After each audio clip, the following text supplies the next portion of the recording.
where he also serves as chair of the HR committee. With a deep commitment to inclusion strategy and youth empowerment, honors and pleasure and to be with this.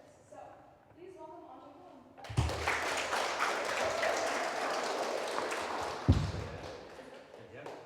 Can you clip this on for yourself? Wait, you have to press it on, I think. Do you know if this presses on? Sorry. You can take mine for now.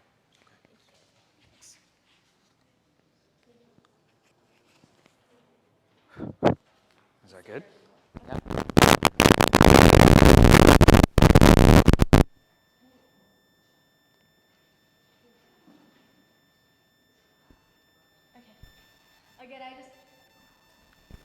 Again, I just want to thank you so much for being here today. Is the mic? No. It's on.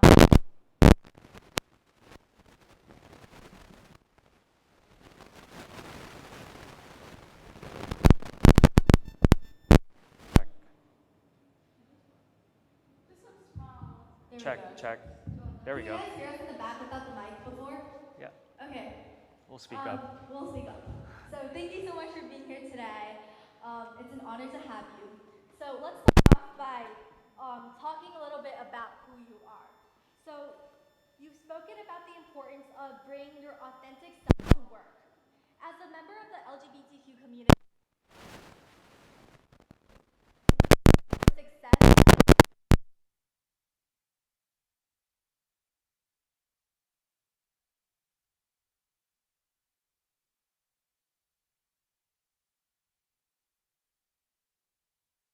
Mentioned. Thank you for having me. I'm just really excited to be here. When Kara reached out, I was like, is this for real? Or is this something that just exists in the virtual space? And so I'm thrilled to be here. Before I answer that, I'll just kind of give a little bit of background about myself. So I was born in Guyana, South America. My background is West Indian. My family immigrated to the United States when I was 5. And so I grew up here. I went to school. I grew up in New York. And then my family moved down to Florida many years ago. I have an 18-year-old daughter as well. And so she's graduating Palm Beach Central next month. And then she's off to University of Central Florida in Gainesville. So it's an exciting time. Thank you. And so, one of the things that I can share around my identity is sort of the point of sort of being part of the LGBTQ community. I did not I got married, I got a daughter, and then I came out later in life. So my story's a little different and unique in that regard. I think what I can answer to that is sort of working for TD Bank. They've created an environment where you feel safe. And it's an opportunity to be able to be yourself. And not many organizations or spaces might allow you the opportunity to show up as who you are. And I'm thrilled and privileged to be able to have the support from an organization that I work for almost 15 years, like Kara said, to be able to sort of offer what they do for the community. And I'll give you an example. And so last weekend in Palm Beach was Palm Beach Pride. The bank sort of, for the first time, sponsored an opportunity for us to walk in the parade and sort of give out TD branded merchandise. In a time now where companies are scaling back on some of their DEI sort of practices, their initiatives, it's important for the companies that do show up to sort of, it tells their commitment to inclusion. Sorry. No, go ahead. Yeah, no, you're good. The importance of being committed to the mission. And, like the clubs, I'll talk a little bit more around what the corporate space does, and we have employee resource groups, similar to what you all have here, but in the corporate space, we have employee resource groups for different identities, different groups.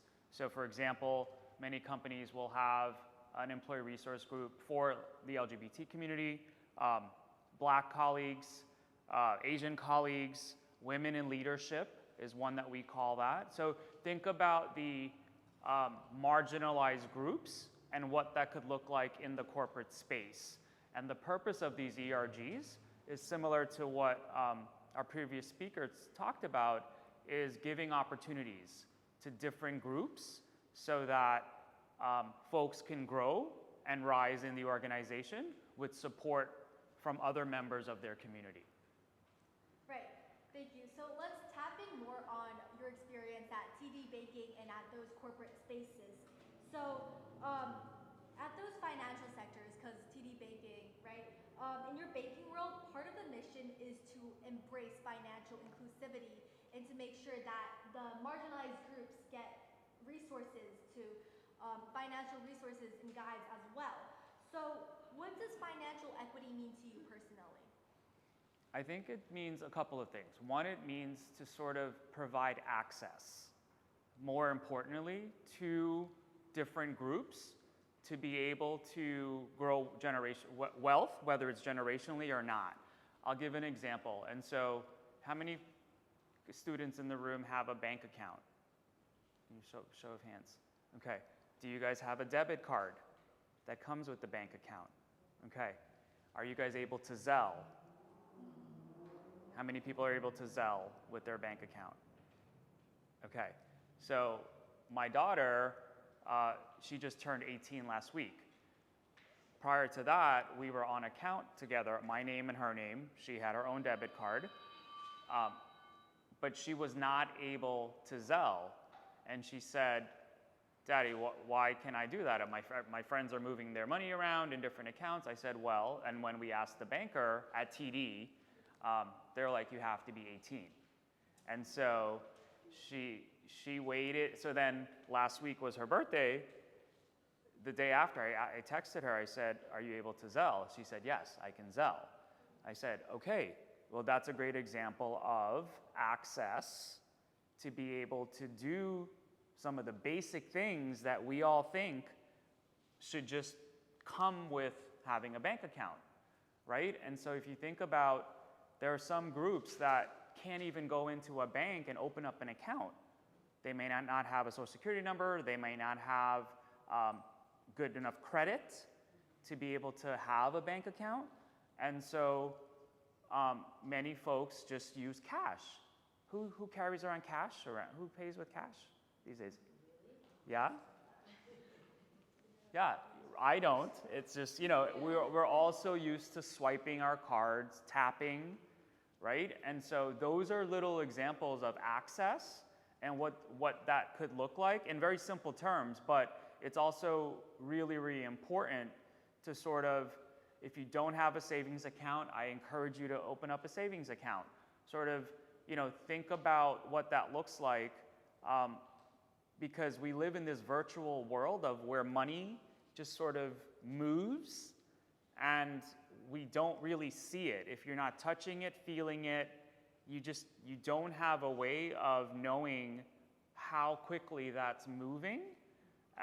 So years ago, I started out in the bank as a teller, and I just gave out money, and I counted money really, really fast, and we had to strap money, and it went into the vault, and all of these things that many of you guys are like, what? Right? And so I think it's just really, really important to sort of think about what access you have, sort of what's an opportunity, if there's a way to invest, if there's a way to sort of engage in any financial literacy programs that the school might offer in terms of how to understand how money moves within the financial systems. I really, really encourage you to do that. Yeah, and like you mentioned, a lot of people feel trapped because a lot of marginalized communities feel the banking system isn't built for them because they can't really achieve true equity with it. Is there anything financial institutions can do or that we as impact builders can do to help bridge this gap or change this into a reality? Is there any specific programs you've encountered before? I think so. Many banks have a financial literacy program. Many banks also offer an opportunity for small business owners who might be entrepreneurs to sort of be able to get a loan for a lower rate, things of that nature. And so I think it just sort of depends on the bank or the organization that you might be working with to sort of, but you have to ask. The important thing is to sort of ask, what assistance might be available for me given my situation here? And a lot of people in marginalized groups, the challenge sometimes is they don't know what questions to ask, right? And so that's the challenge. And so just even getting into college and finding out about scholarships and stuff like that, we are sort of living through that right now around like, what questions do we ask? Are we taking advantage of the different opportunities that my daughter might have to her, based on her ACT scores, SAT, all of those things. She's part of the ACE program, right? Like all of those things, it's just like, it's very overwhelming at times. And so part of the challenge is sort of not knowing what to ask. So again, surrounding yourself within the community, I think the clubs are a great way to be able to sort of allow folks to come together and maybe share certain situations and experiences based on their culture, their identity, things of that nature. So do you have any suggestions as to how like those low-income families or marginalized communities can learn what questions to ask and how they can solve their shape or form they're in now, which I know it's really difficult. Yeah, no, I think, so at the bank, for example, we offer sort of free seminars for folks to come in on different topics around financial literacy, around, so how to establish a good credit. If you don't have credit, how do you establish credit?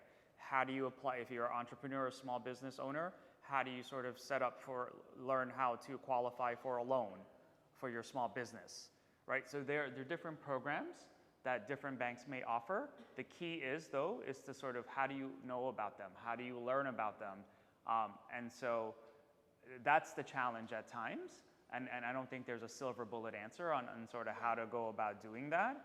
I think it's always just sort of, if, a lot of folks sort of learn by their community and kind of hear something and they're like, oh, let me go ask, let me go find out about that, right? And so it is those sharing of those experiences that's really important. Right. And also before you worked at TD Bank, I know you've also worked at a law firm. And many young people today are trying to follow one path or they're struggling to find a path. So what do you suggest to young people here today who want to pivot between careers or to find what they're truly passionate about? That's a good one. It's great, right? I think, so I have to say, when Kara sent me the list of questions, I showed it to a colleague of mine, and we were both like, who wrote these questions? They're very thought-provoking, and they're very strong, so kudos. I was blown away because I had to like take a minute and think about how to answer some of these challenging questions. But one thing that I will share, at least for my career, is Michelle Obama's book, Becoming. You can become multiple things in your career, and I firmly believe that. For me, I've had a great career. I started out as a teller, part-time, going to college at FIU in Miami. That's how I started my banking career, and I realized that the banking financial service industry was something that I wanted to learn and grow. And I saw a career path. I was like, I want to be a regional manager, and I want to be a district manager, and I worked towards that and sort of become an assistant manager, a branch manager, and kind of moved across the bank in different roles. And so I think it's important in order to do that is you build good relationships with your peers and with your leaders. You ask for sponsorship. So I'll share two things around in the corporate space. We talk a lot about mentorship. So everybody, you can have a mentor, and a mentor is usually a senior person more than you within the organization. And the important part of that is to sort of learn how to develop certain skills. It could very well be, I'm afraid of public speaking. Well, this person can meet with me once a month and we can practice how to get better at public speaking. So that's an example of like corporate mentorship, right? The other part is, you'll hear this terminology where it's like, it's sponsorship. So what is sponsorship? The sponsorship is a little different. And the idea around that is sort of, again, another leader within the business that's a little higher up. And a mentor could be peer-to-peer as well. So I don't want it to sort of give the impression that it has to be someone more senior. It could also be a peer. The sponsor, though, the way we describe that is someone that can speak up for you about your skills and your knowledge and your experience when you're not in the room. So think about it. You may not be included in a meeting. You may not be included in a particular setting, but if there's somebody there that you've worked with and that can share your name and be like, you know what? Kara led this program. She and the committee put this together. She's fantastic, right? I think we should pull her into this project next time, or I think we should sort of give her this assignment next time. That's the difference between a sponsor and a mentor. And I'll come back to working at a law firm. So being in the bank, I did different jobs in operations, in risk management, in HR, and then I left the bank to become the director of DEI for a national law firm a couple years ago. And so I got a chance to sort of work with attorneys on how to sort of, within the organization, sort of create equity within the law firm, learn how to create inclusive sort of environments for the different marginalized groups that I talked about. Because one thing that I learned, you know, if you are a Latino or an Asian or a Black attorney, that may be very different. That experience might be very, very different for you than it could be for a traditional white attorney, right? And so never went to law school, don't know what that looks like, all of those things. And I got a chance to sort of learn a little bit about those stories and those experiences from being there for a few years. Right. And then I left and I went back to the bank that I came from.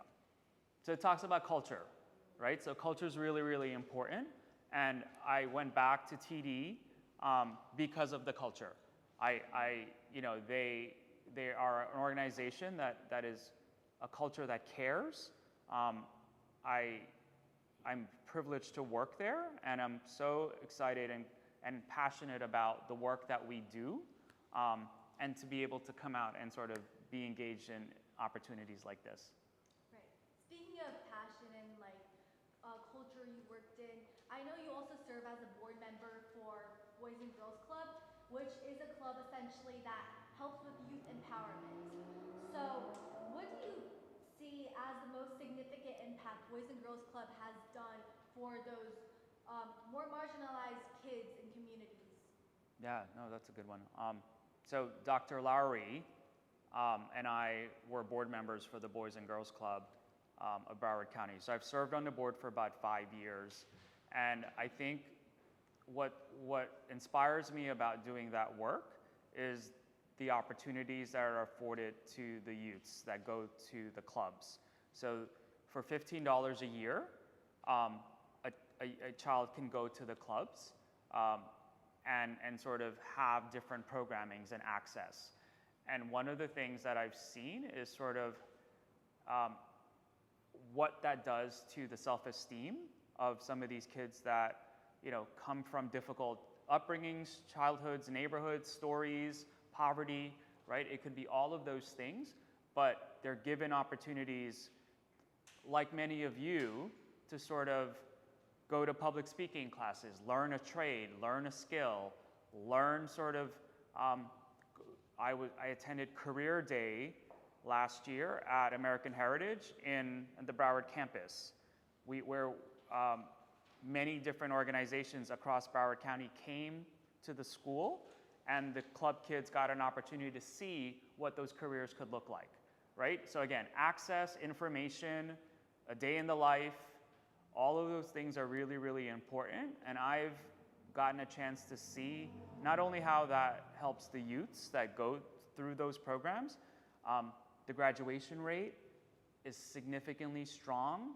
when these kids go through the clubs versus not having a safe space to go to after school, things of that nature. So little things that we might take for granted, I think it's really, really important around what the mission is to sort of have these kids sort of come out of the clubs, graduate, go to college, and sort of have access to the things that we sort of might take for granted.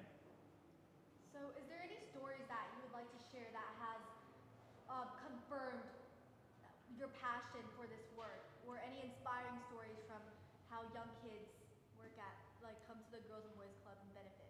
I think, one thing that I'll say is sort of, so I chair the HR committee that sort of sits under the board. And one of the things that we talk about a lot is career pathing.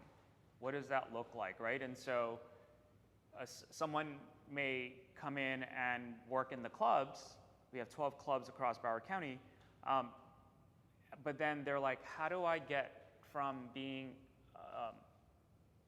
an entry-level role within the club to sort of becoming a club director, or from being a club director to leaving and then going from out of the clubs into the corporate office that's in Cypress Creek, right? And what we have done is sort of promote from within and show folks that may not understand that I could do that job if I invest, I learn, I'm eager to grow, I sort of, want to learn and develop my career and stay here.